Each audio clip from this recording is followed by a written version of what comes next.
Akainu est aussi puissant que Roger et Barbe Blanche. En effet, c'est ce que beaucoup de gens pensent depuis la découverte de la prime gigantesque d'Akainu, qui s'élève notamment à 5 milliards de berries. Cependant, c'est totalement faux et je vais vous expliquer pourquoi. Pour commencer, si la prime d'Akainu est de 5 milliards de berries, ce n'est pas pour sa personne et pour sa puissance, mais pour son statut d'amiral en chef. Car on nous dit bien que le poste d'amiral en chef vaut 5 couronnes, c'est-à-dire 5 milliards de berries. Donc tu remplaces Akainu par n'importe qui d'autre en tant qu'amiral en chef et la personne aura elle aussi 5 milliards de berries. Et c'est d'ailleurs valable pour tous les autres postes de la marine. Pour un amiral, c'est 3 couronnes, c'est-à-dire 3 milliards de berries. Pourtant Kizaru, Aramaki et Fujitora n'ont pas le même niveau de puissance. Et pourtant, ils ont la même prime.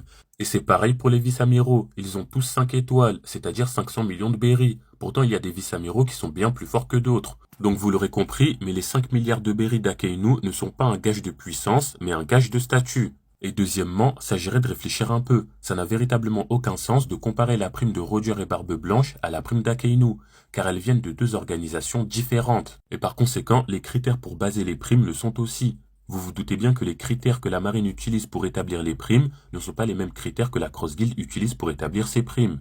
Donc comparer les primes données par la Cross Guild aux primes données par la marine, c'est vraiment absurde, ça n'a aucun sens. Et enfin, comme on le sait depuis toujours, la prime n'est pas un gage de puissance.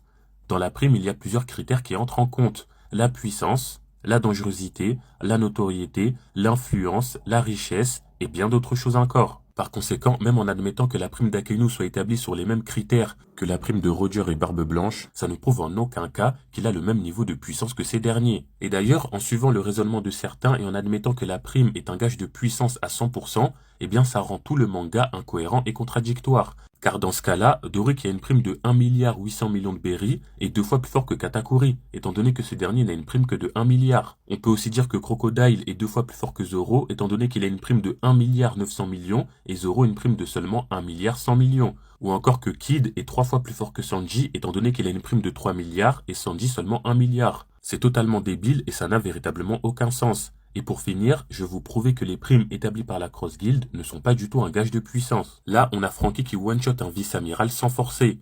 Et ce vice-amiral possède une prime de 500 millions. C'est littéralement la même prime que Ace. Ce qui veut dire que ce vice-amiral est non seulement aussi puissant qu'Ace si on suit le raisonnement de certains, mais surtout, ça veut dire que Franky peut littéralement one-shot Ace sans forcer. Évidemment, c'est totalement faux, ce qui prouve bien que les primes de la Cross Guild ne sont pas établies par rapport à la puissance des personnages, mais seulement le statut. Enfin bref, en tout cas vous l'aurez compris, mais dire qu'Akainu est aussi fort que Roger ou Barbe Blanche à cause de sa prime de 5 milliards, ça n'a aucun sens. Et d'ailleurs vous êtes là à comparer Akainu à Roger et Barbe Blanche, alors qu'Akainu n'a même pas le niveau d'un Yonko. Donc réveillez-vous.